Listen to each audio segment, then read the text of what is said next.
have such sights to show you.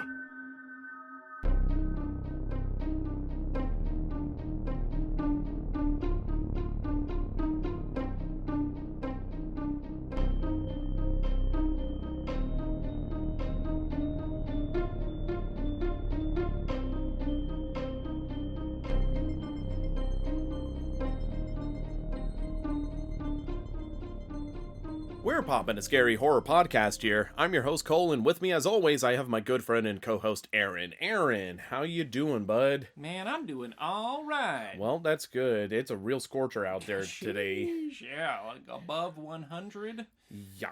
Man. And feels like a million, something like that. But yeah, and it's honestly because of this sort of summer heat that made me want to visit today's film, The Devil's Rejects, because that's one of the things that I remember watching the first time is just getting that sensation of like the brutal summer heat there. So I thought it was going to play pretty nicely with this film. But let's talk a little bit here. So for those that don't know, The Devil's Rejects is a sequel to Rob Zombie's film House of a Thousand Corpses. And Aaron, as a quick reminder for the audience, what was your overall thoughts and takeaways from House of a Thousand Corpses? Dude, I like it. Dwight got owned. Rainn Wilson's in it, but not anymore. Spoiler alert. No, it was good. It was definitely like a sort of it had a more playful take, and it had an interesting cast, and the family that is at the center of like the bad guys is just really quirky and interesting, a la, Texas Chainsaw Massacre family kind of deal. So I enjoyed it. It wasn't like, a spectacular 10 out of 10 for me, but it was a very enjoyable flick, and I'm interested to see what happens in the next one. Yeah, because obviously you don't have any prior exposure to The Devil's Rejects and anything about it. For me, this was the film I heard honestly a lot more about than I did House of a Thousand Corpses. Like, people are saying, oh yeah, Devil's Rejects, like people say it's like Rob Zombie's best film and everything, and I was very curious about it because I was like, okay, I'll check it out. So I watched House of a Thousand Corpses, and I also liked it quite a bit as well. Like I said, especially Sid Haig's performance as Captain Spaulding, 12 out of 10. But also the character Otis, very menacing as well. Good mix, and Baby also wonderful addition there. But with this one, I kind of went in with a little bit higher expectations.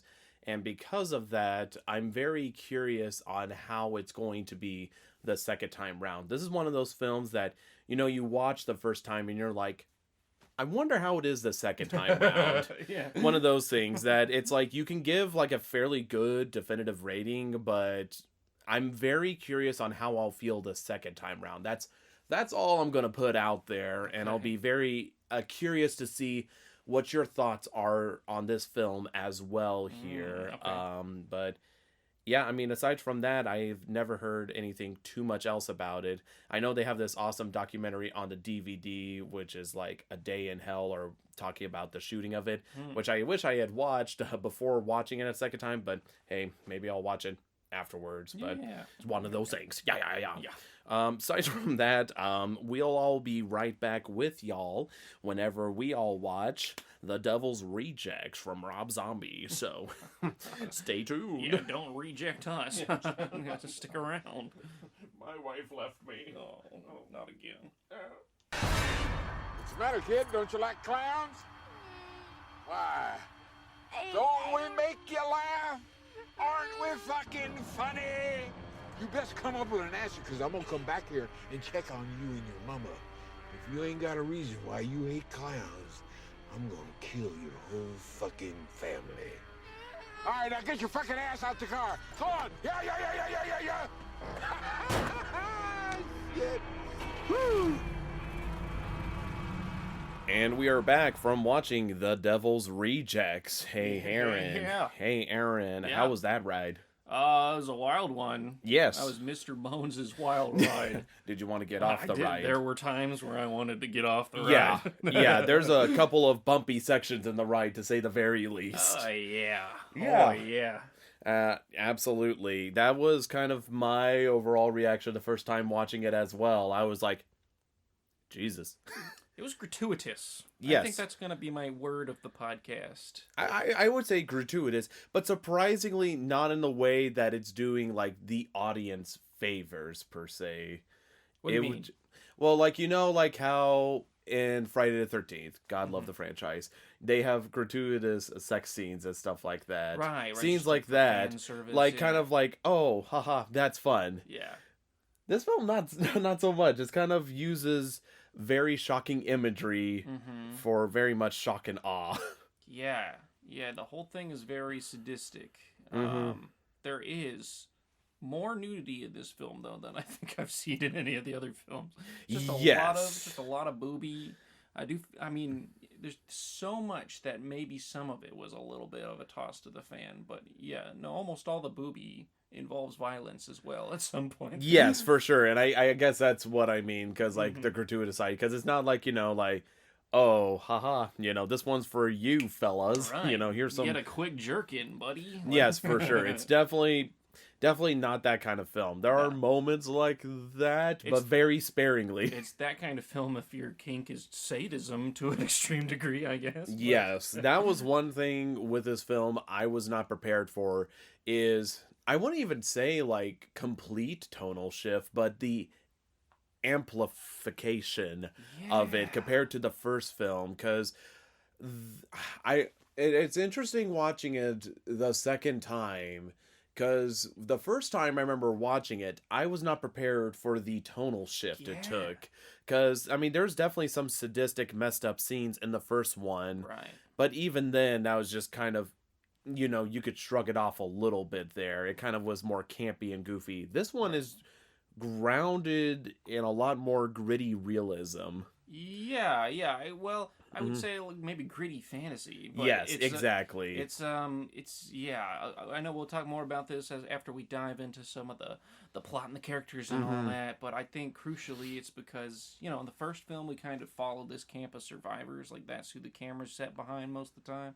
And this time you're kind of set behind the family, and so you're just seeing the family do awful shit for most of the movie. Yeah. And they're like the main characters instead of like the main characters that wander into a place they shouldn't be. It's just like these people that are doing awful things. And it gets hard to watch. But. Yeah, for sure. And we'll definitely dive into all the details. I guess a good place to start is talking about the overall story, which is... I think I could talk about this without spoiling the first film, but in case you want like zero spoilers whatsoever, slight spoilers, because it is a continuation from House of a Thousand Corpses.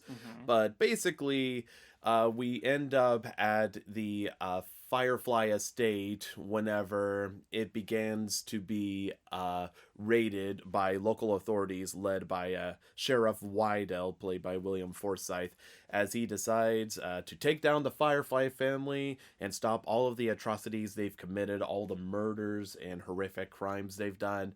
They're taking them down, and needless to say, that's how the film starts. And without getting too much into spoilers, this is kind of like the light thing.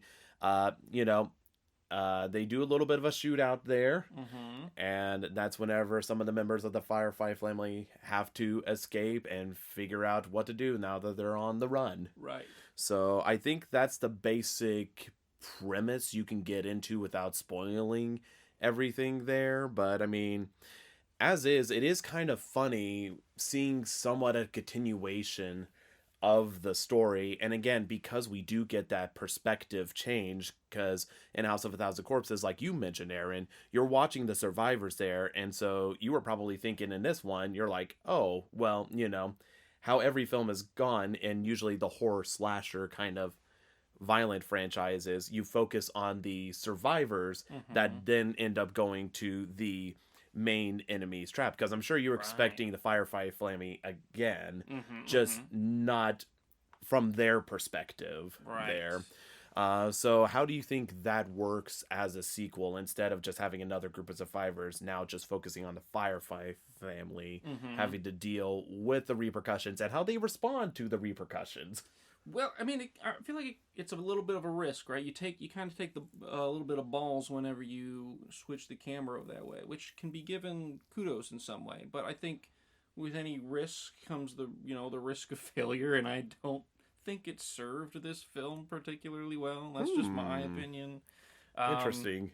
I mean, like, you can have movies and shows and whatever where the bad guys are the main characters, right? But they have to have, like, some ounce of sympathy or motive or something, and there's none of that this time. So, like, I loved the family in the last film, and I just kind of grew to not like any of them at all in this film because they're, like, weirdly, because of how the camera shows them and how the story shows them, they're, like, the ones you're rooting for, and then, like, the side plot that's usually reserved for the bad guys where only the camera occasionally goes is the sheriff, and it's like the main plot is what it's the family doing, and what they're doing is like killing and sexually assaulting people, so it's like not in graphic detail. And so I don't know, they didn't have a lot of the charm of the first sort of film because of they're not like these weird people up in a house on a hill. They're like these mass murderers on the run out in real life with real people, and it just kind of shifts away any sort of moral lesson that these victims are going through because they're just people that they're jumping essentially, instead of like people that were warned not to go onto that house on the hill and then they went to the hill anyways. So that's my thing. I mean, kudos for ditching the formula, trying something new. I just didn't think it worked. Yeah, that's really interesting there, because I'm not gonna lie, I told you I wasn't sure how I was going to feel about this film the second time round, and it's one of those things that if you had asked me the first time watching the film through, I would also be on the same grounds as you, where I was completely like it's so silly kind of in a way, because, you know, you see these antagonists like Jason Voorhees, Michael Myers, Freddy Krueger or whatever, and you're like, oh my gosh, they're so bad killing people, you know. But so in a way, you kind of humanize them, and they're the kind of person you're rooting for there. Right. And so that's kind of like the weird thing is the fact that with the Firefly family, with all the stuff they do, right, you just have moments of, these are genuinely awful people. Yeah. And not only that, like, the people that kind of get in their way aren't completely like degenerates or something like that. People that you don't feel bad for. They're just simple people that are just minding about their lives, and then all of a sudden, boom, Firefly family's here. And it's kind of interesting to dive in, and there's a lot of moments that I'm just like, man, I am not enjoying this. And little spoiler alert for my lovely wife's review, she hates this movie because of that. She hates this film because she's like, they're awful, terrible people. They're awful. But the weird thing is, I still picked up a lot of, I struggle to say charm. I would say quirks, because I feel like they are fairly well-written characters still. They're just awful human beings there. Sure, yeah. And they have their own, like, traits and stuff like that. And in some ways, I appreciate the way their characters are built in this mythos upon the sequel there, because you only got glimpses of people there. In the first one there, like, you got the general gist there, but you kind of dive more into it, which kind of furthers their characters. So it's kind of interesting. But it's weird because I am going, and this will be a constant theme throughout this, I am going in a back and forth thing. I'm like, I'm having a hard time rooting for these people, but at the same point, they're the people I'm watching, and whenever they're not being awful, they are funny with some of the quirks and some of the stuff they do. But it's also, they're committing atrocities, so you're like in this constant back and forth. You're like, they're such awful people, but also I'm enjoying them, but also I hate seeing them. You're like in this constant tug of war thing, which I think probably as a viewer can be jarring there. But I think because I was prepared for the awfulness that was bound to happen, I had my shields up, and I'm just like, okay, not as hard blowing the second time round, because like I was prepared for so many of the scenes that are so horribly messed up. But yeah, Rob Zombie can really write some god-awful, awful characters, and I mean the most evil, sadistic characters there are. True. True. Yeah, no, I do think the characters were good at diversifying themselves, but I feel like this film didn't do them justice. You know what I mean? I feel like it had great characters, and they weren't allowed to thrive and be kind of lovable like they were in the first film. Yeah. You do only get glimpses of them in the first film, but I feel like they have so much more power there because it's like poetry. You only get a few appearances, you only get a few lines and a few decisions to make. So the director ends up giving it the most in each of their little scenes because, well, this person only has 3 lines in the whole movie, so we better make sure that they really reflect their character, and you distill it down to something beautiful. Versus this film, they're on screen the whole time, so we got like 5 different musical montages where they're just like laughing and looking at each other for like 3 minutes at a time. And I'm like, okay, like once I got to the last one, I was like, jeez, like, another one of these, like this is why it's an hour and 50. Like that whole movie, if you cut out all the fluff in between that they were like, I guess trying to build these characters up unsuccessfully, like then you'd only have an hour of content. But no, that's actually a good solid point there, kind of like showing how, like, you know, again, it's like their appearances are made a lot more memorable and deeper because we only get the brief glimpses of them in House of Thousand Corpses because we're looking from the perspective of the survivors, when really it's like you look at them, for the most part they're either doing the most atrocious stuff or they're just chilling. Right. There are a couple of really good, like, I'm trying to think. I know there's one scene that I really like where it's all 3 of them. Whenever they see that Stein, then they want to stop by. That's definitely a good classic, but I would say, yeah, I think it's definitely kind of weirder seeing them be more on screen, and the mystique of them is kind of taken away a bit. But that being said, I still think each of them, they do get their, like, if this was like a horror movie from the survivor's perspective, those moments, because I can think of solid moments for Baby, Otis, and Captain Spaulding as well. Like moments that are like, man, that was a well-written moment. But I do understand exactly what you're talking about there, and I think we could definitely dive into the characters. So why don't we talk about, I know it was kind of a tie between these two, I think, but your favorite character, was your favorite character Captain Spaulding or Baby in the first one? I mean, I really like both. They're just so different characters. I like Captain Spaulding. I think part of it was sort of his crucial role in the story in the last one. I guess minor spoilers, but you know he's not necessarily a bad guy in the first movie until you realize he was the whole time or whatever. So he gets to sort of play the role of like a not normal, but a wage earning man talking to some strangers and playing around, and in not a context where he's killing people or whatever. And you don't really get much of that in this film. So it's I really liked him in the first film, and so I guess I was a little disappointed that we didn't get to see clown makeup, Captain Spaulding messing with dopey tourists, kind of. We got like him running from the law and just shooting random people. Yeah, it's very interesting because he's definitely, I would argue, between the 3 of them, the most grounded. Like he's the one that's trying to keep it cool, and in all honesty, he probably, I guess, slight spoilers, commits the least amount of atrocities there. And again, I think it's like one of those things. I love Sid Haig. I felt like he did a really good job for what the film called for in this film. It's just, it's like, again, like it's hard to beat House of a Thousand Corpses, his appearance there, and just kind of the mystique. And again, I think that's one of the things I'm struggling with as a film, as you'll find out later. In the first film, I really love the style and the craziness, and it just feels like a big funhouse sort of feeling there. But with this one, I feel like there is definitely more of a solid story, as opposed to like, whoa, weird stuff happening, have to get out of this house. Right. But it's like, does that necessarily make it a better film, kind of just having a more concrete storyline there? Because we do kind of skip genre conventions. The first one was a very typical horror movie. Gang of dopes walks into a place they're not supposed to, gets killed off one by one, right?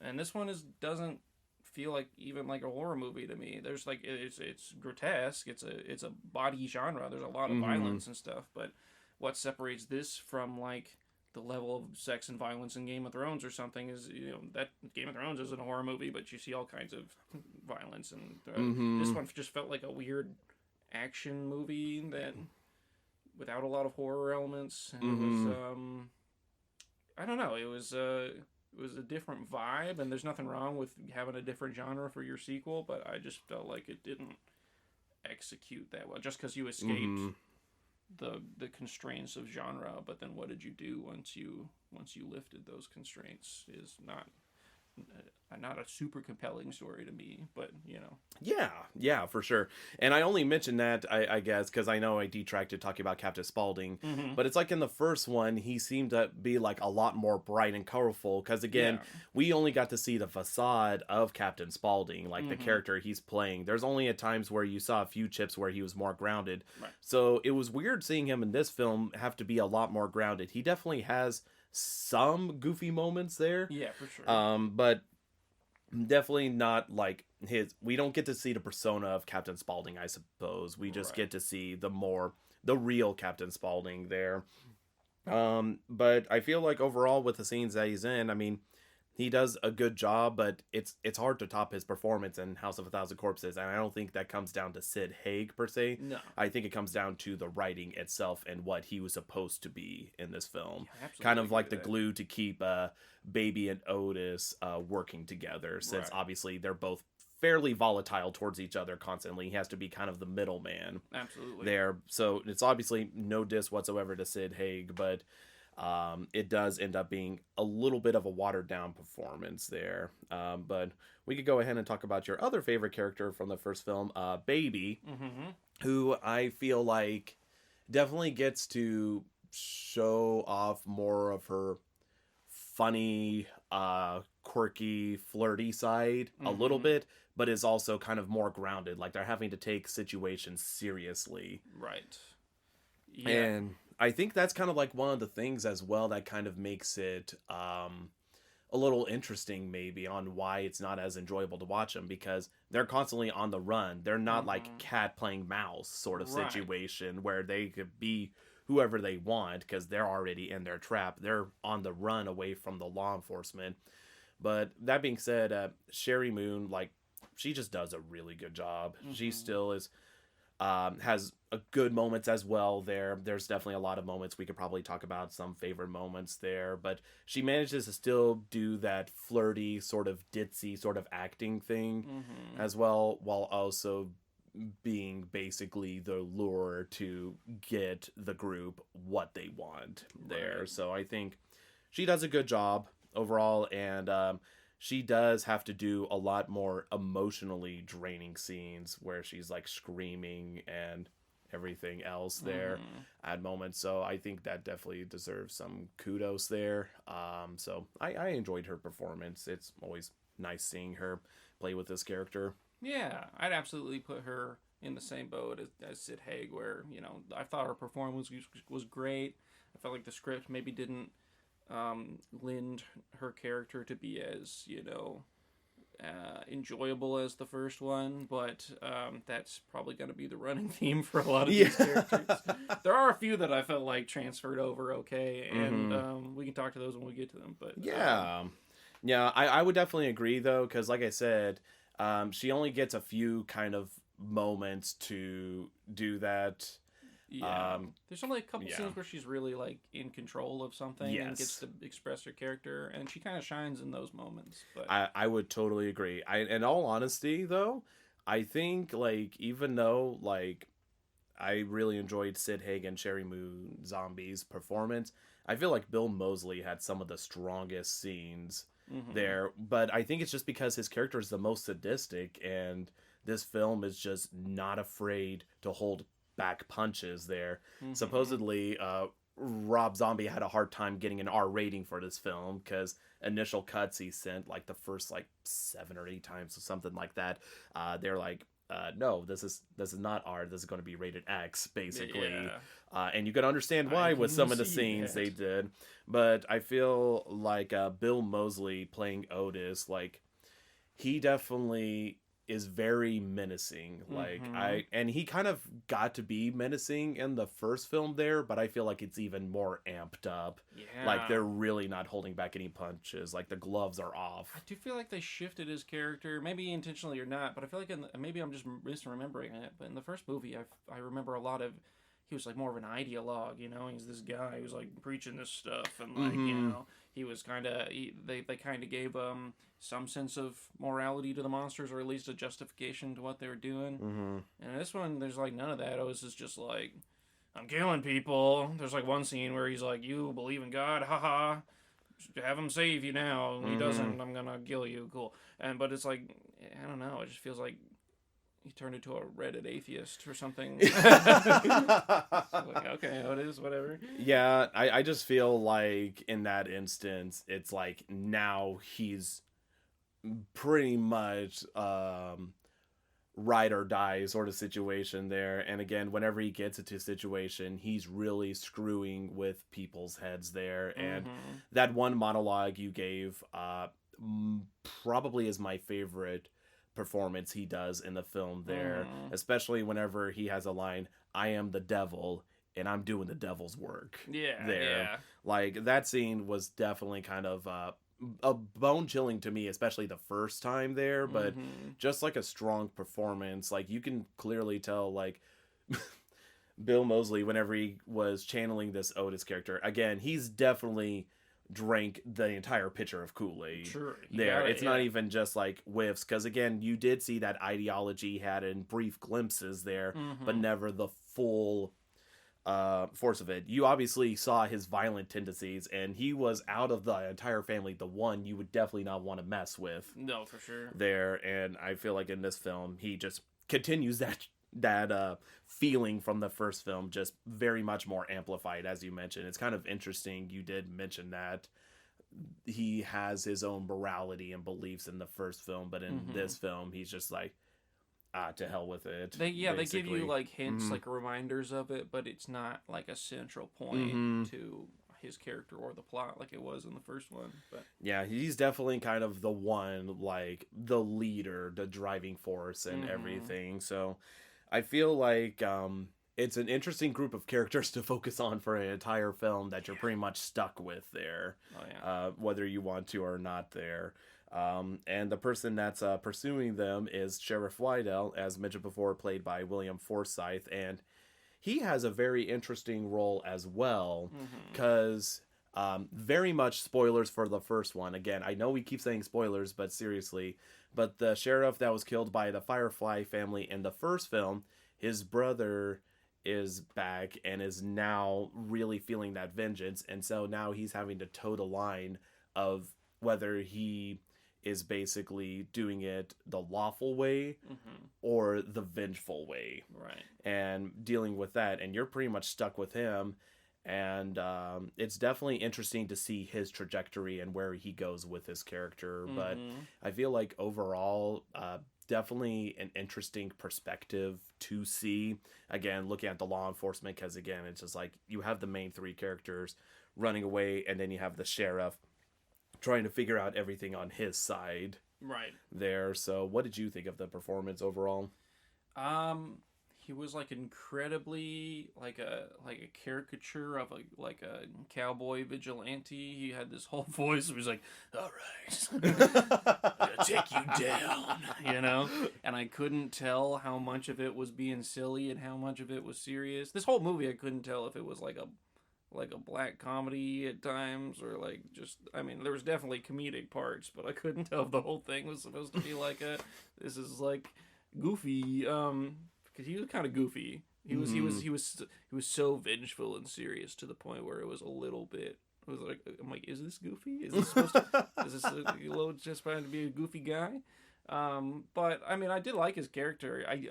The scenes he was in, for the most part, were some of the ones I enjoyed the most. Just seeing him interact with people. I'm gonna be a good cop or a bad cop, you know. I'm definitely a loose cannon.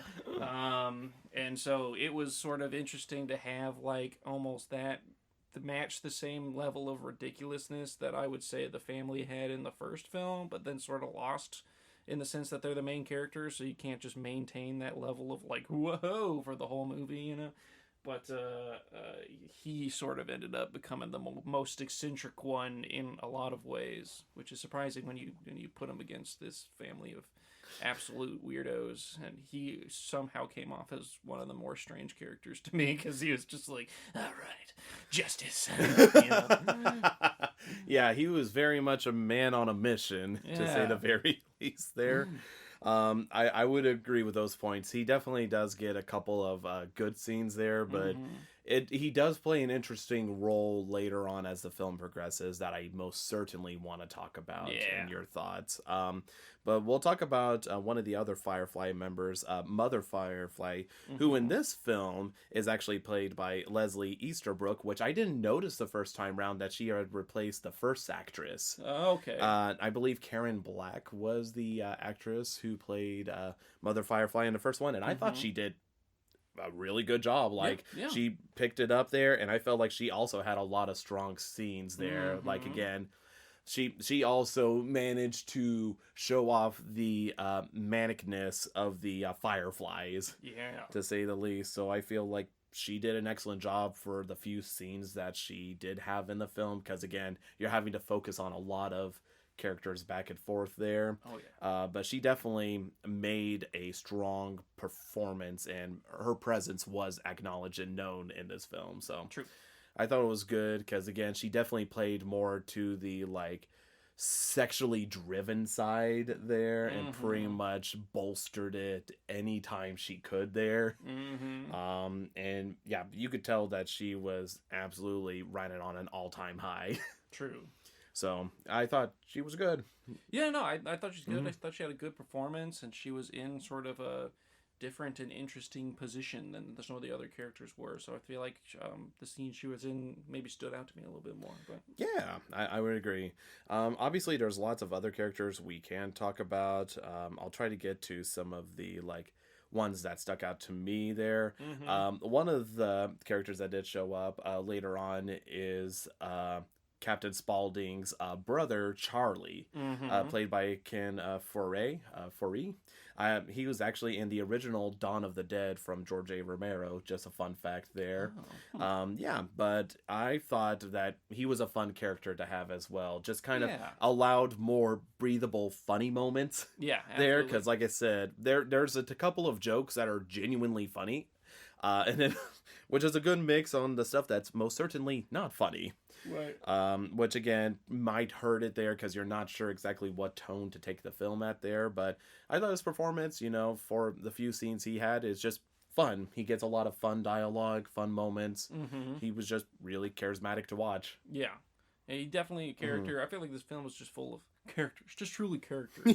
But he was, I guess, a little bit, even though he was a goofy, fun-loving prankster of a guy, he almost seemed more grounded just compared to everybody else in the film. Like, yeah, I did want to mention the guy that works with him, the tall guy that's bald and everything, Cleavon, played by Michael Berryman. He was actually you probably have recognized his face before, but he was the one of the characters, I think Pluto was his character's name, in The Hills Have Eyes from Wes Craven. Oh. Like, you probably have seen that face before, like, of the bald man staring out.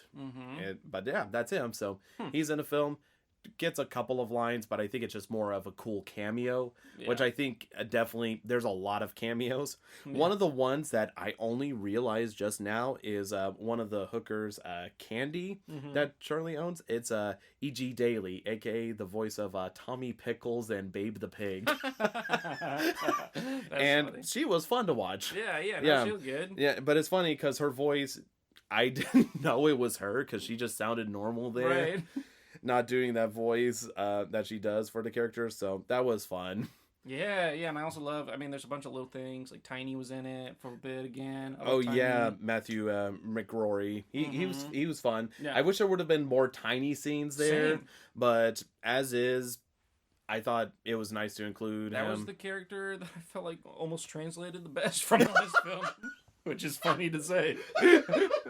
You know, I agree. I can't argue with that fact that Matthew understood the mission of playing Tiny there. Good job, Matthew. Yeah.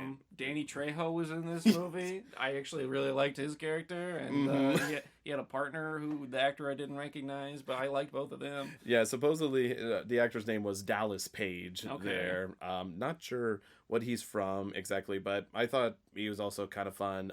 Big meathead there. Oh, he's actually a WWE fighter, Diamond Dallas Page. He did kind of look.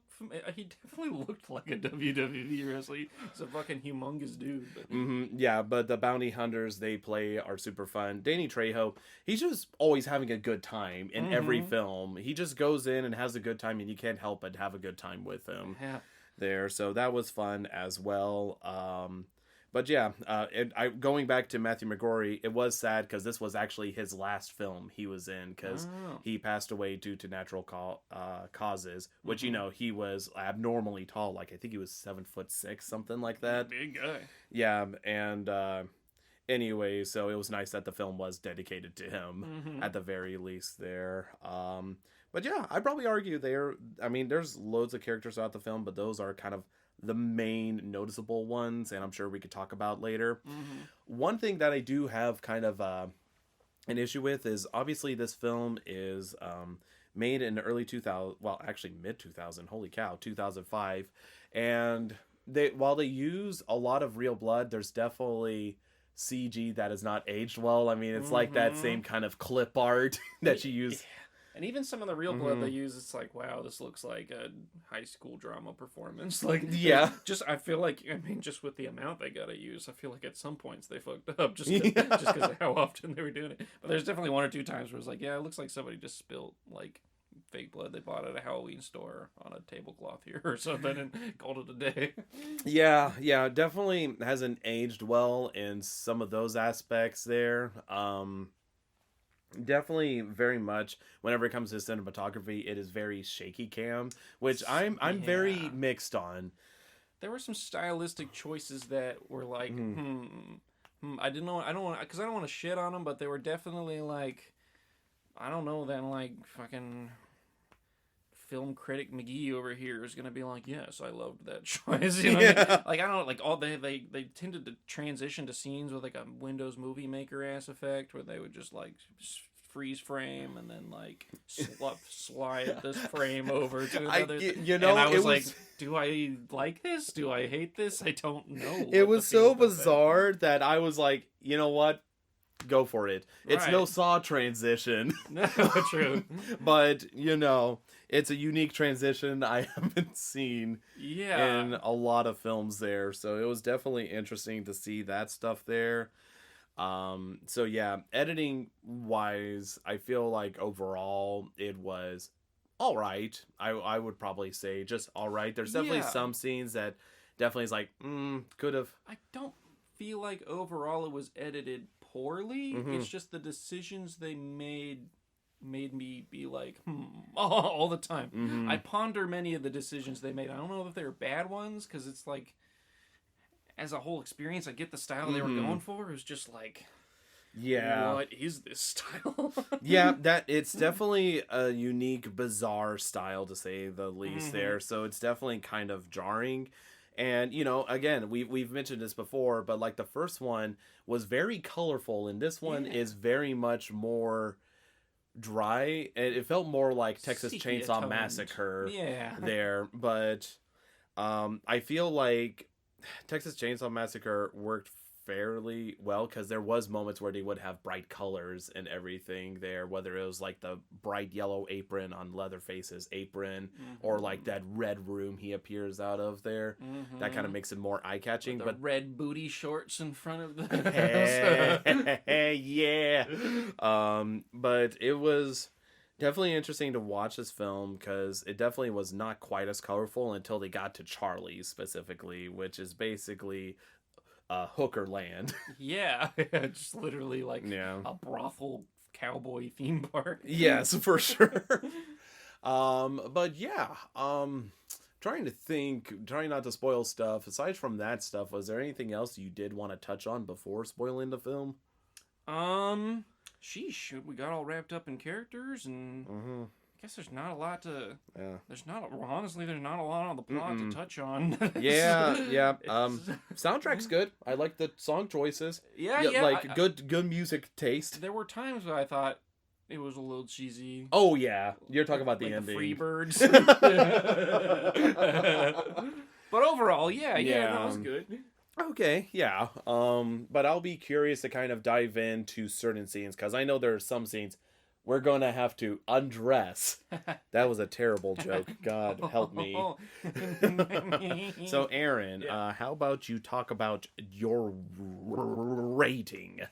Well, you guys can probably guess that I didn't like this one as much as the first. No,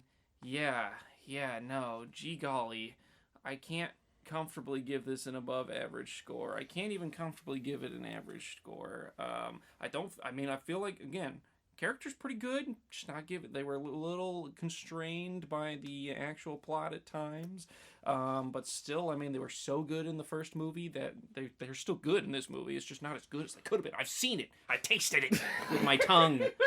And it was not realized here. I'm honestly trying not to count too many points off for just how wildly uncomfortable some of these scenes are, because I get it.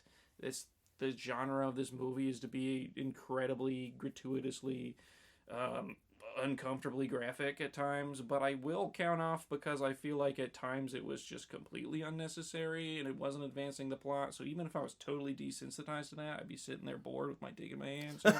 So, and I was sitting there bored for a lot of this movie, actually. There was a lot of, they went a little too heavy on the style sometimes, where they were like, oh yeah, here's some montage of the family to some music, and I was like, I don't care, these are horrible people, I don't like them, they're not doing anything in this scene, like, why are you showing me this 2-minute montage? You're making the movie so much longer than you, so I felt like it was paced pretty bad, honestly. The only thing they were doing to keep my interest was some fucking bad Guardians of the Galaxy ass dialogue in between, like, the most horrible murders you've ever seen. So I felt like they weren't really relying on anything of substance to keep my interest, just like shock and awe. But again, I'm trying not to count too much off for that. So with all that stuff in mind, it's like a solid 3.5. Ooh. Yeah, real step down. I feel like they tried too hard and fell too fast. Whew, wow. Man, I don't think that's your lowest score. I think that joins... I've definitely given a 3 at one point. I think it was for Friday the 13th Part 2, if I'm not mistaken. Perhaps. Well, I think my Bloody Valentine, I gave like a 3, maybe. Yeah, it was either 3 or 4. Yeah. I can't remember. It was definitely pretty low there. I didn't want to give it like a 3-3 because it wasn't just awful. It's just they made choices and they were bold making them, and I appreciate that, and that boosts it a little bit. They were trying to be interesting, but they were trying too hard with no substance. It's like they blew up a giant cotton candy ball and decorated it with sprinkles on top of my ice cream, and then I got to the ice cream and it just sucked. And I don't like cotton candy either, so it's just a big ball of disappointment. Okay, all right, yep. You know, it's funny because, like, I wasn't prepared whenever I was watching this film to like it a little bit more than what I did the first time. Because first time, not gonna lie, I was just like, where's the fun, colorful stuff? Yeah, where's the charm of the first one? They ditched that. Yeah, instead it's just grittiness there. But that being said, I did surprisingly enjoy it more the second time round, but only because I was prepared for those god-awful moments there, braced, and I was like, okay, gotcha. I was able to go through there and everything. But yeah, it's funny because, like, the entire time I'm watching the film, I'm wondering to myself, am I going to end up liking this film more than the first one? And that was the question I had. Because I was enjoying a lot more of the quirkiness of the dialogue and stuff like that. Albeit sometimes it felt well placed, other times it just felt out of place. True. Like, you could have cut this scene out and it would have not made a difference there. Specifically with the chicken. Yeah. That was one of the ones that I'm like, I don't know. And that's definitely one I felt like they were trying too hard. They had a chance to introduce a side character, and they were like, we're going to make him unbearably quirky, too. It's like, it's just... Be one normal person in this whole goddamn universe. Yeah, exactly. But, like, in comparison to Ice Cream, which I feel like was a fun placement there, at the very least, and kind of built on. But it's that back and forth. So, with that in mind, I believe I rated the first one like a 6.5. I think I said I wanted to give it a 7, which... Maybe on rewatch, it would get a 7 there, especially reflecting. This one right here, I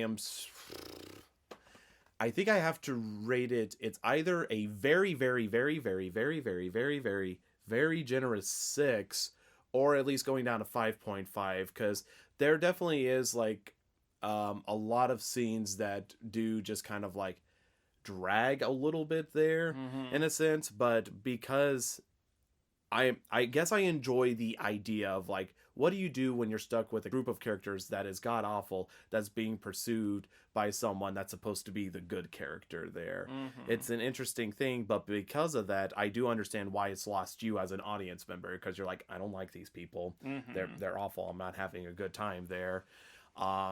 So I don't know. Like, that's probably what I would rate it. Maybe 5.5 if I'm being realistic there. Because I do find it, like, you know, while it's not as fun and as creative and unique as the first one is, there's definitely a lot of scenes that I am like, I like that scene. I like that scene. I like that scene. And some fun performances. So I think that's why I am a little bit more generous. Again, if you had asked me before, I probably would have rated a 4, something like that. But because, like, I knew kind of the beats and I could pick up on the smaller details. Not saying there's a lot of depth to this film. Right. Not saying that, just kind of enjoying some of the stuff there. I probably rated a little bit higher than you, just around that area there. Sure. So, yeah, definitely don't like it as much as other people do that herald it as Rob Zombie's like most acclaimed film there. Not going to talk about the third film. That's I don't. Yeah, there was a third film. I knew there was 3, but what is the third film? Do people not talk about the third film? We don't talk about the third film. I could kind of see where he was going off the rails with this one. So. All right. Well, aside from that, I think we've already mentioned the ratings and everything. So if y'all don't want to be spoiled about The Devil's Rejects, you can go watch it. I think it's on Tubi, but I just watched it on my Blu-ray. And without further ado, how about we continue to really cut through to the spoilers here. Yeah, I'll cut through it like a knife through butter, or like a knife through the mother. Woo! Man, you are so not excited. I was just like, it's a cut through the mother. Let's get this over with. Yeah. I guess that's a spoiler. The cop kills the mom. That's like where he starts his downward, which is really what I actually want to talk about, is the cops, the sheriff's decision to, you know, he is sort of embattled throughout the first half of the movie of like, I want to kill these motherfuckers, but I gotta do it by the books, you know? And then that's where he's like, fuck the books, you know? I'm the long dick of the law. It's very much an interesting descent there, and that is one thing that I do feel like was well written, like to have an antagonistic force there. Sure. Just to have someone that has a path that leads him to being completely deranged, because, you know, he's trying to do everything by the books, and then whenever he goes back to visit the Firefly household, he has a vision of his brother who basically is telling him, like, hey, don't you want to avenge my death? Don't you care about the way I died? Don't you want to get these people at any cost there? And that pretty much just makes him snap, because he wakes up realizing it was a dream, that he's like, okay, I'm going bananas now.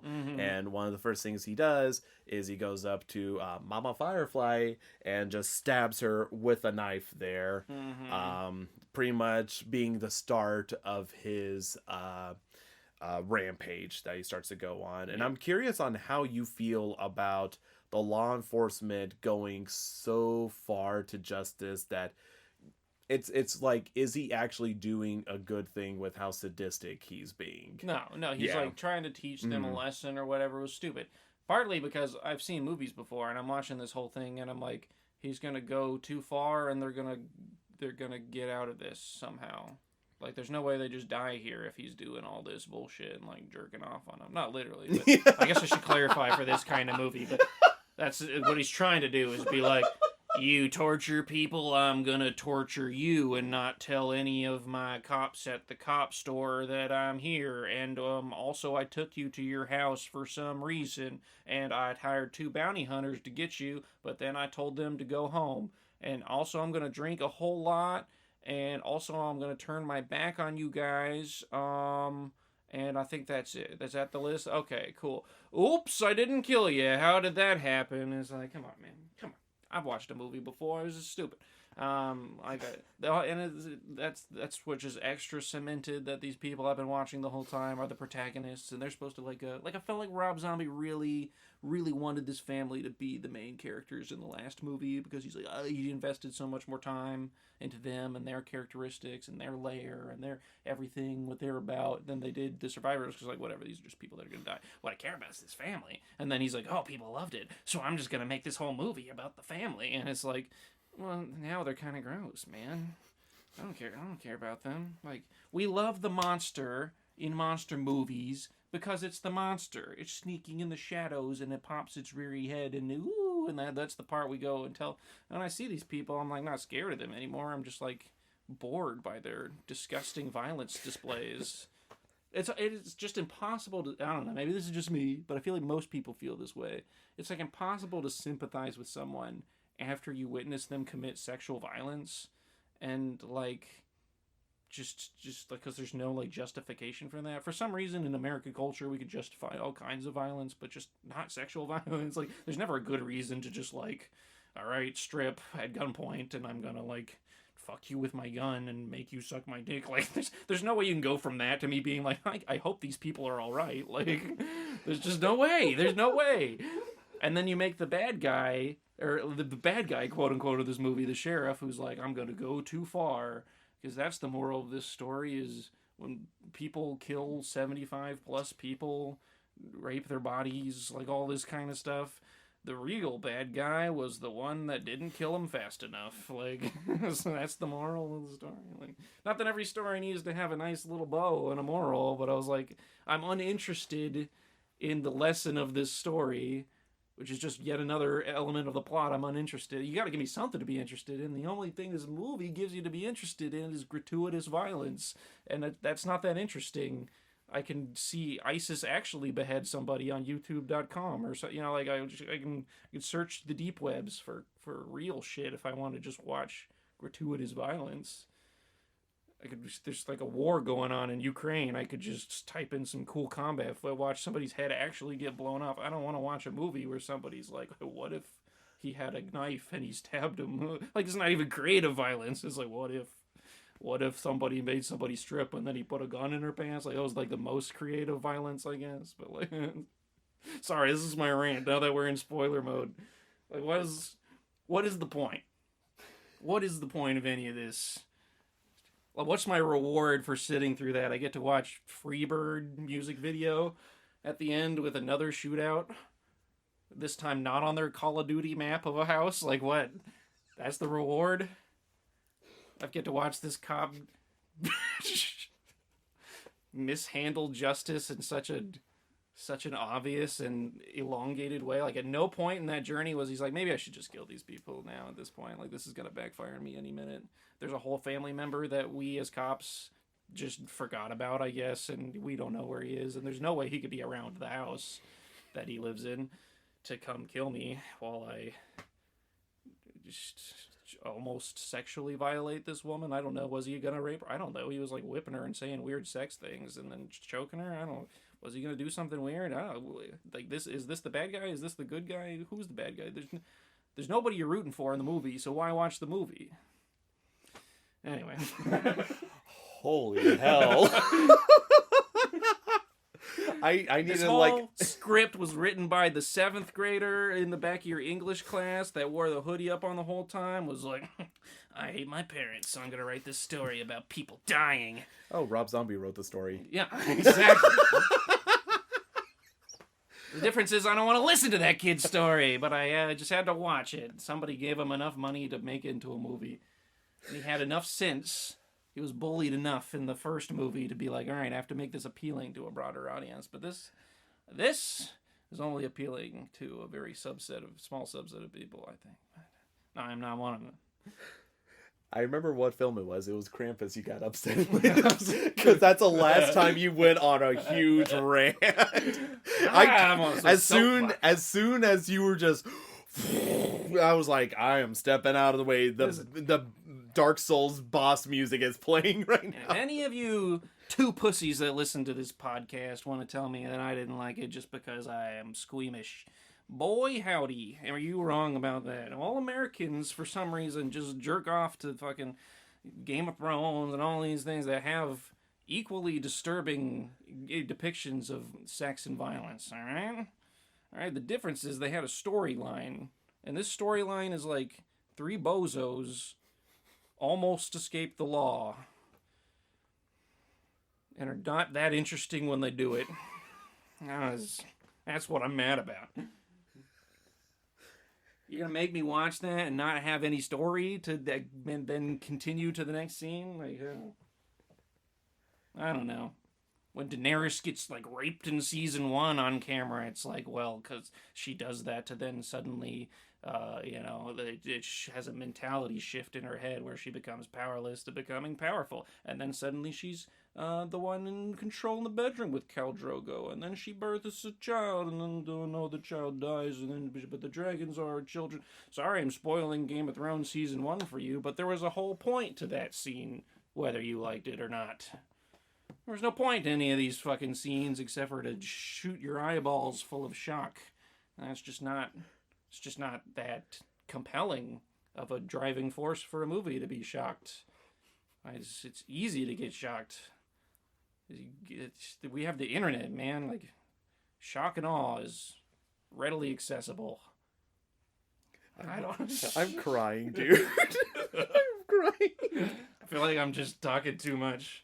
What do you think about the cop storyline? That's how we got on this rant. Your Honor, I'd like to revoke my rating and just move it down to a 5.5. Thank you. In order not to evoke Aaron's wrath. I respect everybody's opinion. I'm just passionate about my own right now. Yeah, we'll definitely unpackage a lot of the stuff you threw. I feel like it just was one of those things. You talk about one thing you don't like, and then everything it's just like the floodgates are open. So I totally get it. It's one of those things that if I looked at it on paper, like, you have 3 people that are god-awful, absolute detestable rubbish. Yeah. And the antagonist to them is law enforcement who's trying to do good by, getting rid of these people that are hurting almost like over 100 people there. Mm-hmm. But as his pursuit continues on, his descent towards being sadistic and violent with his vengeance ends up making him as equally as a bad guy as the people he's pursuing. Mm-hmm. I think that's a really interesting thing on paper. But as soon as you explained every little hiccup and detail at the very end, I'm like, yeah, it's pretty stupid, dog. I can't refute that. Yeah. And I know we talked about this a bunch, and I'm not going to go on another rant. I just want to say, like you mentioned earlier, Friday the 13th or something, we love watching Jason do the killing, but I want you to imagine a movie where it's the main character, and, like, he kills somebody, and then you go and watch him, like, eat a bowl of cereal, and, like, he like, goes grocery shop, and he, like, does all the other things that he has to do in a day, and you're not following the campers anymore, you're following him, and you get inside his brain, and his thoughts, and that would be the worst movie on the planet. They probably made one of those in the fucking 13 million... Friday the 13th they made, but I bet you if they did, it's an awful one. Well, let me play Devil's Rejects Advocate. Okay. That was my pun. What about American Psycho? American Psycho is interesting. All right, I would put the reason why every incel out there jerks off like Patrick Bateman alongside like Tony Soprano and Walter White and stuff is because he was a man who was interesting. He was advancing a plot, and he was doing this violence for a reason. And part of the plot was he was trying to control himself. He's like, I got these urges, I can't keep doing it. But then he's like, I'm just gonna do it. You know, he's like, he's fucking Joker pilled or whatever.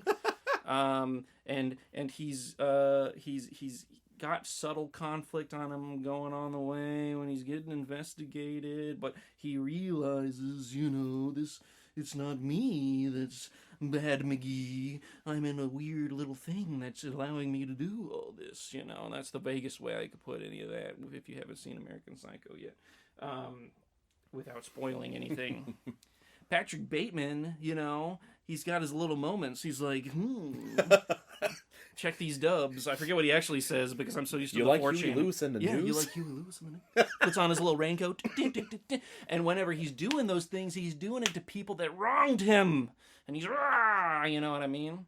There's a difference between the protagonist being a bad guy and the bad guy being the protagonist. I know that sounds stupid, but we like Tony Soprano because Tony Soprano, he's a gangster. He kills people. He's an objectively bad guy. If he was the bad guy, some sort of stereotypical bad guy in the movie, he could easily be the guy that like Walter White's selling meth to and is actually Tuco in the beginning. And we're like, oh, you know, you could be like, yeah, I'd still like him as the bad guy or whatever. But the reason you like him as the protagonist is because whenever you follow his story, is like, he's taking care of his family, and he has his it might not be good reasons when you step back and you're like, okay, really? This is your reason for being a drug smuggling, whoremongering murderer of mass variety, you know? But whenever you're zoomed in on Tony's life, he's like, listen, this is what we do, you know?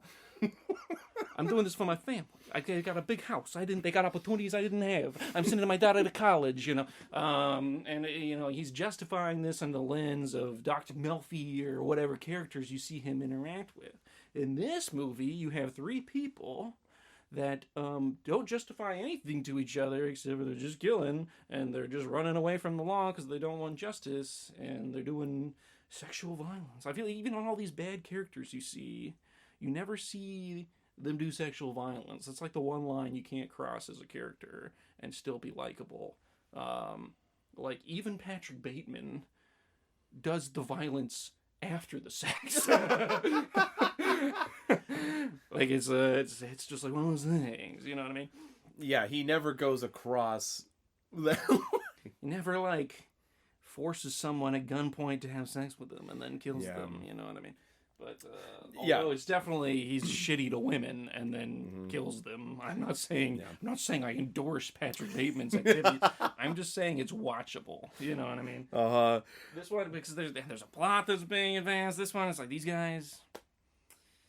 What are you doing this for? Yeah. What are you doing this for?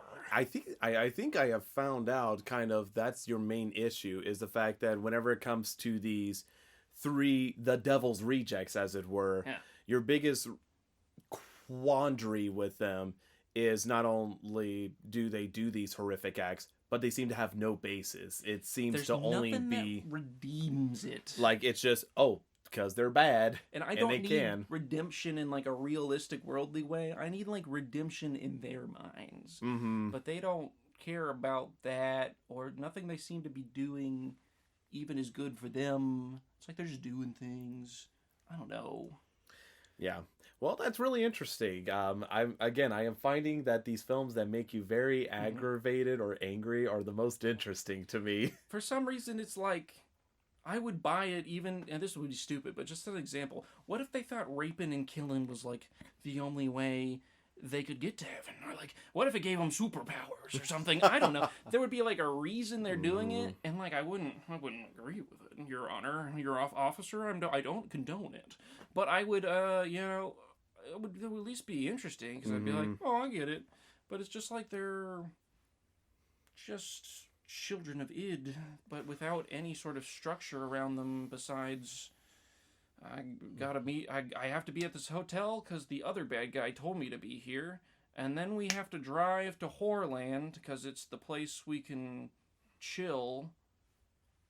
and then we have to, and then we're escaping from dying, and then we shoot at some cops and die. That's their whole story. What's the story? You know what I mean? That's their motivation the entire time. I get running from cops is a valid motivation. It's just not an interesting one. Mm-hmm. I don't know. No, that's totally fair. And I'll go ahead and jump back to the thoughts about Sheriff Whitell's descent into madness there. I think Stupid character. Good idea, though. Yes.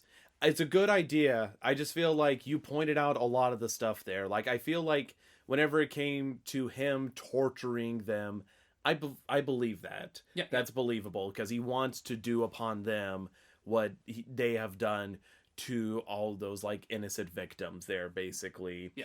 And it's weird because it's like it screws with me on a level because if I think about the horrific stuff they've done, then it grounds me back to reality of like, okay, these are all terrible people here.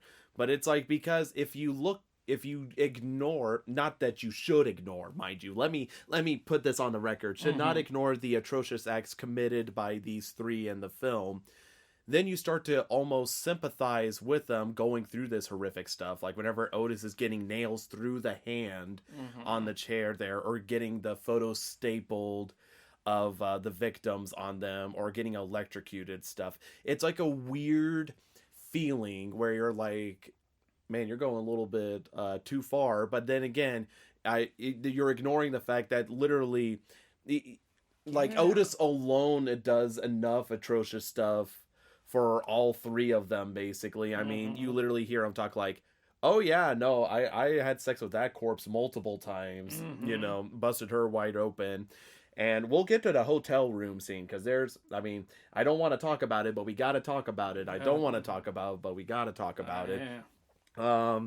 Doing stuff like that or whatever. And then it's like you're grounded back and you're like, well, they technically are awful and they should die. Yeah. And so it's kind of like an interesting thing where you feel like you almost root for them until you remember all the horrible stuff you did. Then you're like, yeah, this is kind of well justified. So I think that's the weird feeling I have. And I'm sure it was an interesting idea Rob Zombie had, is like, what if I take these terrible people and they're being tortured by someone who becomes equally as terrible as them? Right. But again, I think you're totally right in the sense that, I know, like, usually you have to take, like, mistakes in order to run with it, but it is kind of stupid that the cop is just like, oh, yeah, I'm going to let you go so that way you can run and I can hunt you down or whatever, and he's, like, just gone bananas. That's the only thing I could think of.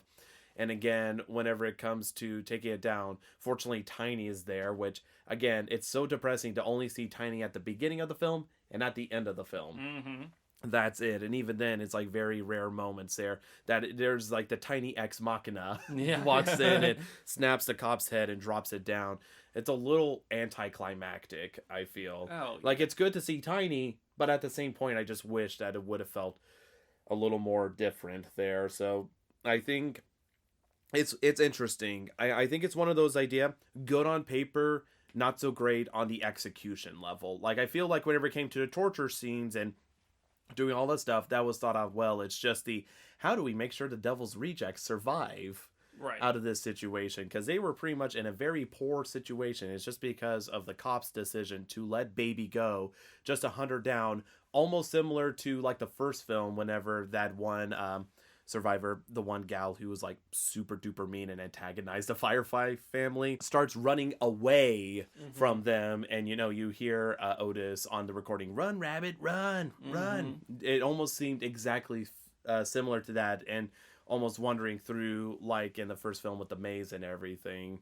And I do think it's funny because like the more I thought about it, you're like, why did it get rid of the bounty hunters? What's even the point if you weren't going to have them killed at that spot? And again, it's just so they can escape later. That's the only reason why all this stuff happens, is it's trying to set up the point. And I'm not saying that's good and valid.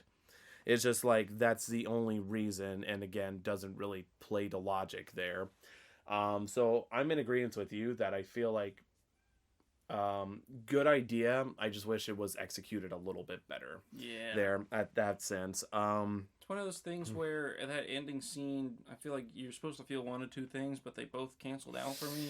Yeah, it's like I'm supposed to feel the catharsis of like, he finally got him, but I think he's awful too, and he's doing awful things. I don't really feel that, and then like they're awful though, so I want them to get their comeuppance, but like it's still difficult to watch because like just shoot him in the head, just kill him. Yeah. Like say your little speech about it, show him your brother, and then shoot him. Why are you doing all this shit? I mean, yeah, it definitely, because obviously the Firefly family felt no remorse or anything like that about their actions and what they did. They pretty much doubled down. The only time there was any remorse was with Baby. Whenever he was showing scenes of like, yeah, I killed your mom. Ooh, what? yeah. Doing that, which, you know, that makes sense since they're very much about family. That's the only thing they value, is family. It's all about family. Vin Diesel drives through the house and kills him.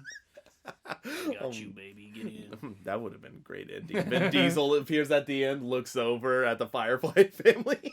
Man, he would have been able to save him from that barricade too. Oh yeah, Dom would have blown past that to like it was styrofoam. Would have fucking ramped it. Yeah. I don't know, like the ending, I like it in the sense that it ends in a huge shootout, because I feel like that's about the only way to take them out is just like, you know, because kill him. Yeah, just kill him. Now, granted, this I don't know. I feel like it's good. It's way too long of an ending. Oh, yeah. They stretched it out way too far, and showing like the clips of them being a happy family. I get what they were doing. Like they're trying to show like, oh, you know, that's the one thing that matters is family. Doesn't excuse all the atrociousness they've done. It doesn't make any sense on why they do what they do, but they love each other like a family. I feel like the film thinks you're gonna like them more than you do, and I think that's the problem. I think that's the problem, because all of the atrocious stuff happens at the beginning of the film, right? So and then like you don't really impossible to see like them do anything for the middle half, where they're not really doing awful acts. And then by the end, it's like if you took it in segments there and just looked, you're like, oh well, you know, it's redeeming. But then it's like, I don't know if there's a term, but like whenever somebody goes too far with an action to where they can't earn enough redemption by the end of the film. Right. I feel like it's a situation like that. They go way too hard on the awfulness. Granted, they did awful stuff in the first one. Oh yeah. For sure, but I feel like it's even more blown out because you see it really drawn out and everything. Not to mention a lot of the deaths are kind of just goofy, over the top comedic. Yeah, they're funny. Yeah, like whenever you turn Dwight Schrute into a mermaid or whatever, like it's grotesque and weird to watch, but like it's also funny. I'm not gonna fault you for that. That's funny. I think that's kind of what makes it okay. It's just kind of like, it's just funny, haha. I feel like you gotta be a little human to restate a better way of stating how I really feel about why we like Patrick Bateman and not this family in this movie.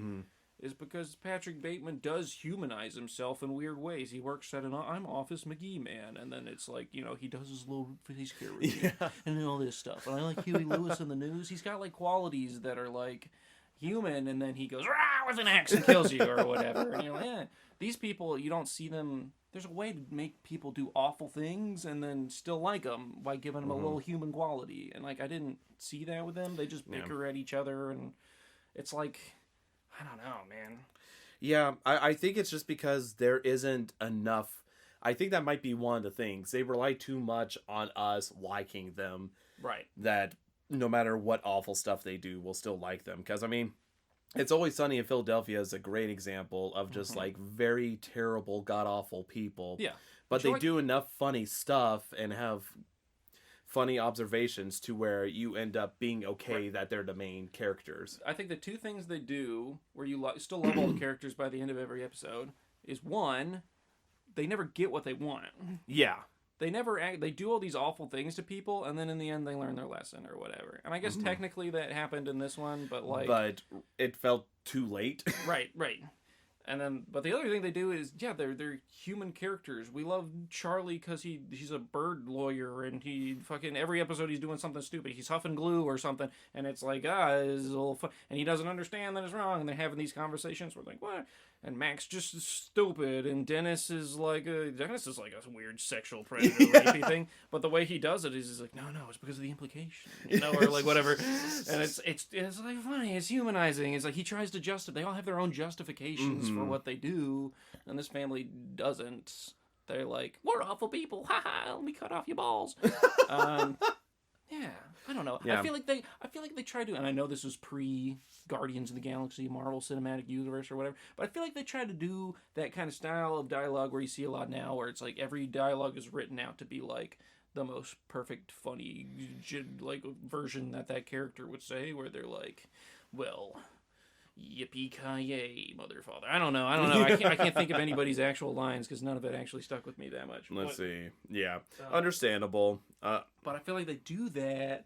But what they could do to kind of make these characters universe is instead of making all that dialogue, this is a really dialogue-heavy movie, despite the content, is like turned into an action. So instead of like making a joke about the bean burrito or something, like that's why the ice cream scene stands out as one of the best things, because that's like the one time in the movie the family actually does something. Yes, they like get ice cream, and like we were so starved for that was an interesting and memorable one of the most, because like they need to just like do something. Like when the characters at the beginning of the movie are robbing a bank, it's not just the bank robbing scene. It's like a child trips and drops their chocolate bar, and the character picks it up and eats it, and you're like, now I like that character because that was a funny thing for them to do. That's a funny decision. And they don't really make those funny decisions. All the decisions they make are like, take off your clothes, I'm gonna fuck you with a gun or whatever. And it's like, that's not funny. You have an actual clown here. Do some clown things. Yeah. The reason we like Captain Spaulding, there's 2 scenes that Captain Spaulding gets to do that, but there were like 10 in the first movie, and he was in it for far less. Yes. There's the scene where he robs the car, and he like tells a kid to go fuck himself or whatever. He's like, what's the matter, kid? Don't you like clowns? Yeah. Don't you think we're funny? That was good. Yeah. And then like the ice cream scene, and then like nothing else in between all of that. When he's supposed to be the funny clown guy, why aren't you making funny clown decisions? Yeah, I will give credit. Like I said, those are definitely his best scenes in the film. That, and also I will say, as disgusting as it is seeing Captain Spaulding have sex and everything, him waking up with like his like wife that is not as good looking as the dream thing that he dream, and then him walking through with his dirty undies there. It was fun seeing that there, and he's like, get off me.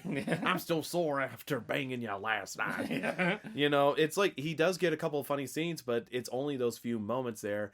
But one scene I did enjoy was Baby luring that lead singer in first by like talking to him at the ice cooler. I thought that was like good. Like that was stuff she did in the first film. She gets a little grain of like her actual character.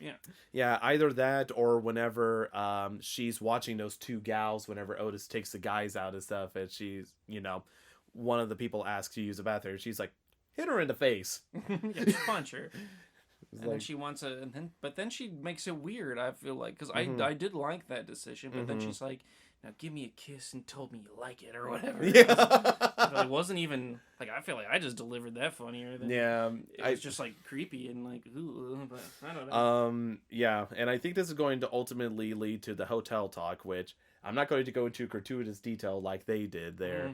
Uncomfortably long. Yes, very uncomfortably long, and that soul scene was the reason it lost my wife. My wife was like, I'm done with this film. And it's real early, too. It's like an early scene to lose people, because then you have to sit through the whole rest of the movie.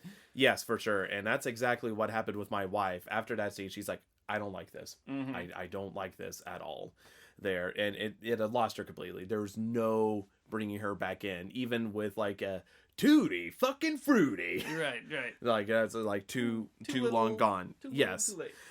But whenever she was going like doing that one rhyme like Japanese, Chinese, just being racist, and just dancing. doing that, rolling down my breezy, look at Deezies or something like that. And then like going through that, and then Otis has to claim like, "Hey, you thinking about my sister?" Yeah. It's like, no. He's like, what? You a faggot? And I was like, oh my gosh.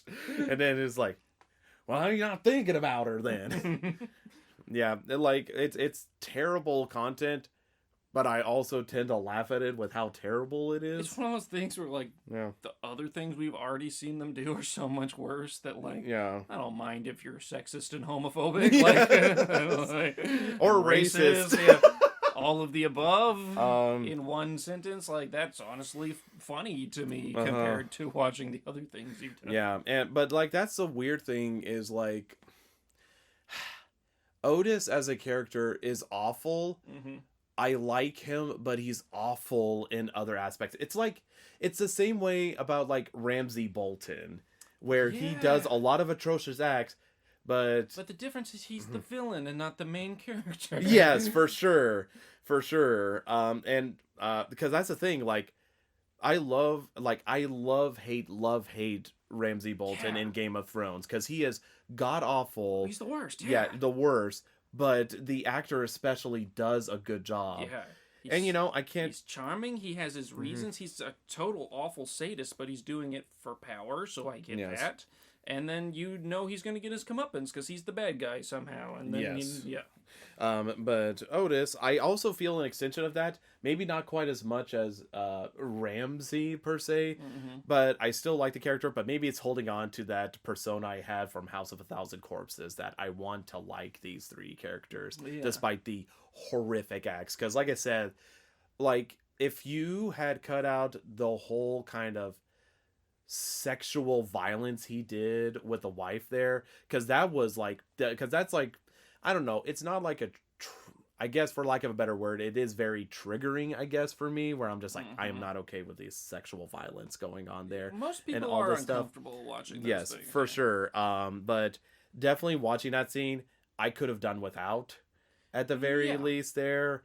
And again, it's like one of those things that I feel like films, they should be able to do what they want to do. That doesn't mean I'm going to like it, if that makes sense. Right, and it's I also weird. feel like if you do that, there should be a reason, and there wasn't one for besides to be like, these people are awful. We get it. You can do that. You can even have that series of events happen and not elongate it on film for 2 minutes. The only reason you're doing that is because like Rob Zombie thought it was hot or something. Like, what other reason do you have to keep this, to make us this uncomfortable for this long if it's never mentioned again in the plot? It has nothing to do with the plot. If that whole entire scene didn't happen, the rest of the movie would have continued exactly the same way it did.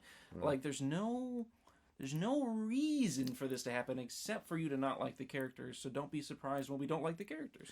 It's because of the rust on the gun. That's true. Yes, rust on the gun barrel.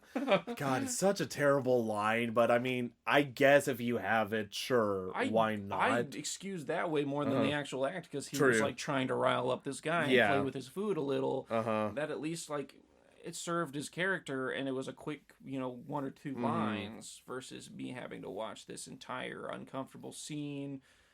And for what? It's not like this interaction matters to the other characters in the room, like her husband, because he dies in the next scene. It's not like it matters to her because she dies in the next scene she's in. It's not like it doesn't. The only person it's for is the audience at that point, because it's not serving the plot. It does serve the characters, but not in ways that we don't already know about.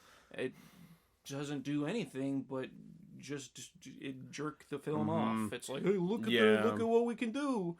I feel like maybe when looking at this film, Rob Zombie knew he wanted to focus on the Firefly family as the main characters, but he also knew he didn't want to like humanize, like I guess make them like too good, like or whatever. But then he went so far that he ended up just making it to where a majority of people are not going to like being with these people. Got it, yeah, because you spend the whole movie with them, and you're watching it from their lens. It's their point of view. So it's like, you got to give me something to want to keep watching these people. I understand if you don't want us to like them. I understand if you want them to be awful. But if you're going to have both of those things happen, then why do I want to watch these people as the main characters? Yeah, because like everything at that hotel is very gritty, horrific. And like I said, the sexual violence especially is just like, woof. And literally, we should already know this because like I said, we see Otis with that corpse at the beginning of the film there, sleeping with him. And he's definitely done some necrophilic acts. With it, but that even as gross, disgusting, awful as it is, it's like a 3-second scene where he wakes up and it's something that characterizes him, and it's just like, it's almost funny because he's like, this guy's literally sleeping with a corpse. It's so bizarre and awkward that it's not like traumatic. It's like of detail, a gory horror story detail, Yeah. but it's a detail that serves the character in the beginning. Yeah. To just like instantly like, okay, I know something really important about this guy now in the first 3 seconds we see him. That is true. Like it serves something, but that whole hotel scene doesn't serve anything. If they're anyway.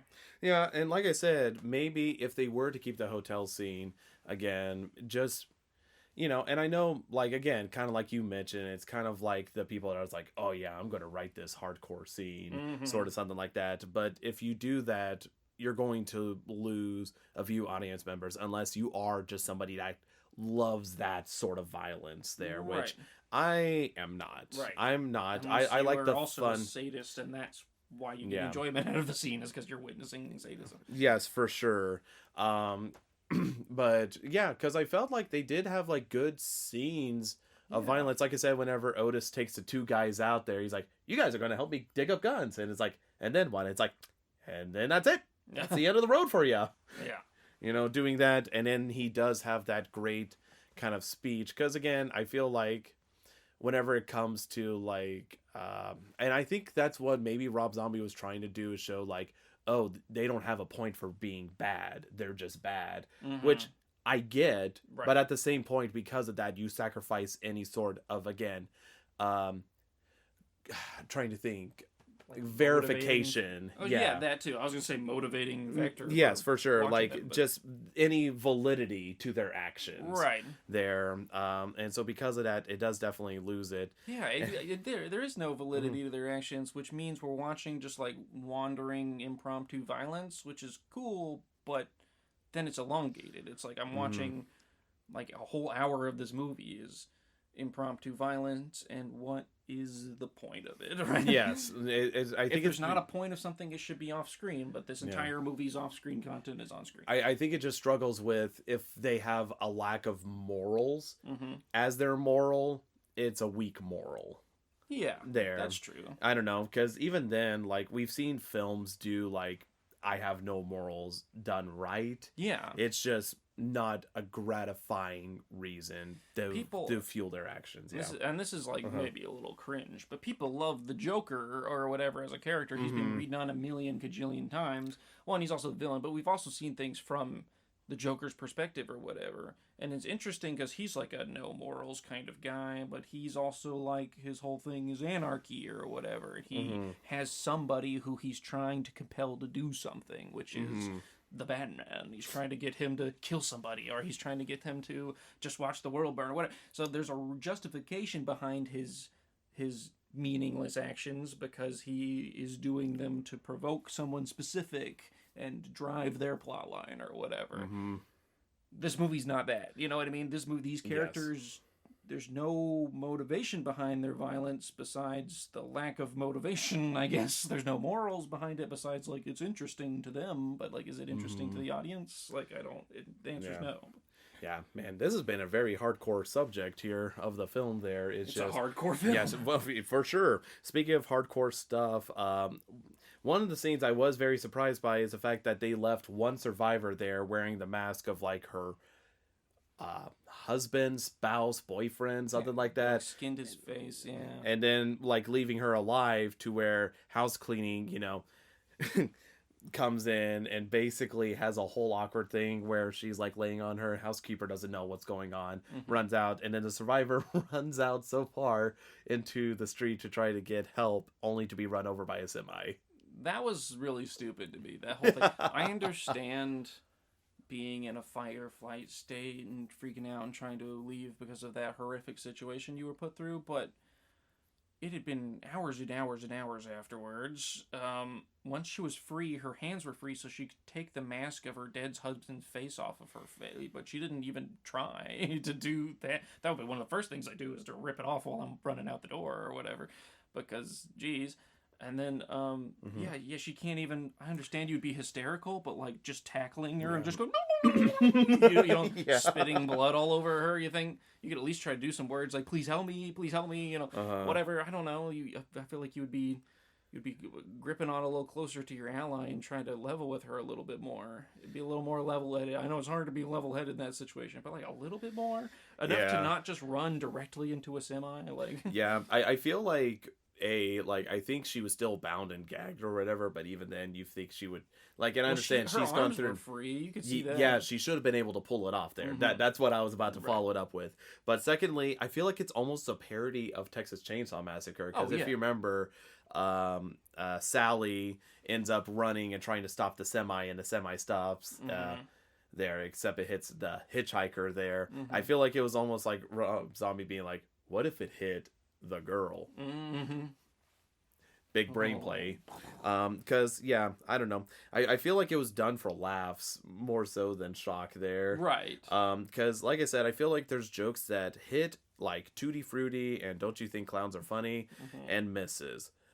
Like that. Oh, another joke that hit. I think this is honestly, like, from what I heard from you, probably the funniest joke is whenever they brought in the film critic, because they noticed all the names were Groucho Marx character names. Funny, yeah. But him, like, going on, it was like, you people, this is the reason why movies are dying, is because of guys like you. Because he didn't know who Groucho Marx was. Yes. He was like, well, shall we go talk to this Groucho Marx guy? And he was like super offended, and this is all honestly where I started to think the sheriff's character was just a total joke, because the film critic is mad at Elvis for dying 3 days before Groucho Marx and really overshadowing his death, and the guy's like, get the fuck out of my office! Don't you ever talk bad about the king! Like, he's like, it's just like, this guy's just a caricature of some weird Southern cop. But yeah, definitely kind of a joke there, to say the least. But just such a weird side thing, but funny there. But meanwhile, the guy selling chickens being like, at that point I was getting tired of everybody being you're like, everybody I'm in this done with universe this. being insane. The film critic being insane, like an insanely wacky character, was funny to me because he was like the opposite of everyone else's insanity. He was like a super snob, ivory tower ass guy, like, well, actually, so it was just funny to see him get put down. But the chicken guy, I was like, hey, a normal guy for 3 seconds, and then immediately they just had to give him some zany dialogue where he was like, you're not gonna fuck these chickens, are you? And then they talked about that. Yeah, talking about cutting off the head of a chicken and fucking it, just like, it was literally like, yeah, this was written by a 7th grade bathroom humor. Yeah, like, which is so weird, because the jokes are 50-50, I feel like, because they have a whole funny thing about, like, E.G. Daily not getting enough money and stuff. It's like, you gotta hustle there, and it's like, well, maybe what if we did, like, some of the Star Wars stuff, like, that was a funny dialogue. That was some funny. That is because they had the third character there that was like, they're called droids. They're not robots, they're droids. Yeah, but that was funny. But even the beginning of that was kind of cringe to me, where she was like, jerking off farmers for $10. She's just talking about jerking people off, and I was like, I feel like I'm in a middle school bus. I have been on a bus full of middle schoolers, and this is exactly how they talk, and I don't want to return there voluntarily. Not that I don't make jokes about jerking off, it's just they're a little more sophisticated. There's more class, There's a little sophistication, nuance to my wiener humor. Oh yeah, no, that's totally fair. Definitely, whenever the jokes don't land, it's just cringe, and that's like usually pretty bad there. Yeah, I feel like we've talked quite a bit about a lot of the scenes and everything else.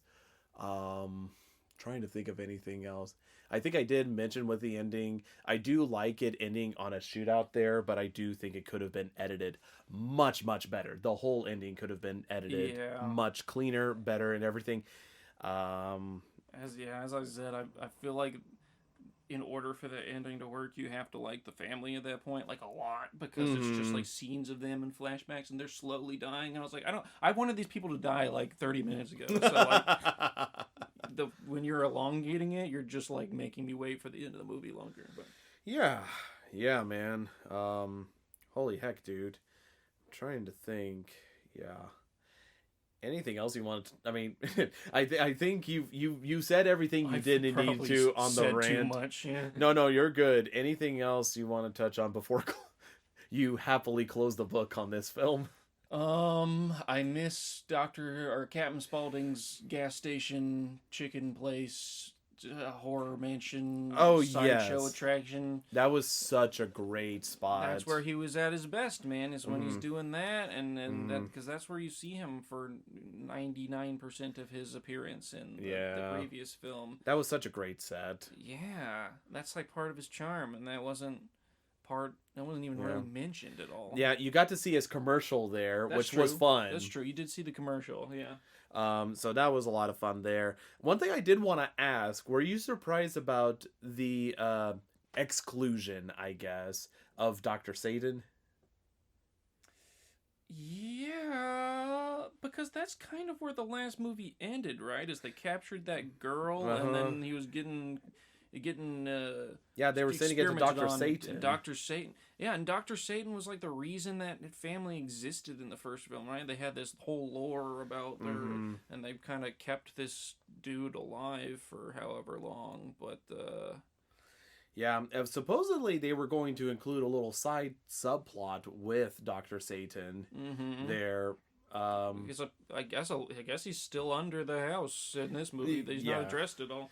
Yeah, they have a deleted scene, I believe, that they filmed, but they cut it due to just pacing and everything. Yeah. Like, they couldn't jam in the subplot there, which I guess I get, because it was definitely more mystical feeling in the first film, like very supernatural-esque, especially bizarre, because by the time you get to the end of the film, it's definitely kind of supernatural. Her navigating through the hallways of all the skeletons and everything, and then getting to Dr. Satan's lair. Yeah, well, I feel like the first film kind of like mashed up Texas Chainsaw Massacre 1 and 2. You know what I mean? Where they were like, yes, it was like he just took everything that he loved about both of those movies and smashed it in. So it has the weird zany comedy and mystical elements of Texas Chainsaw Massacre 2 with the fucking weird family venturing into a place you're not supposed to go into, sort of elements of the first one, and that's kind of why it worked. And then this one had none of that good stuff and maybe some of the bad stuff instead. Like I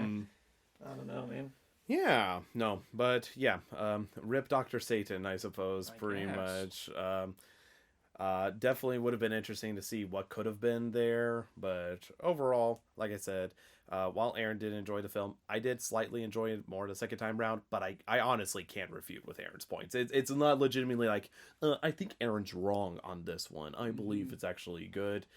Aaron raises solid points I can't refute with. I'm just surprised I was able to stomach the atrocious scenes way better the second time round, because normally I can't. Usually it's as painful as the first time. Yeah, pretty gross. Yeah, I think I would watch it again full of knowing these scenes, but it's not even the atrocious scenes that I care about. I'll watch a compilation of them on YouTube right now if you put a gun to my head, but it's like for what? For what reason am I watching these scenes? Yeah. Nothing.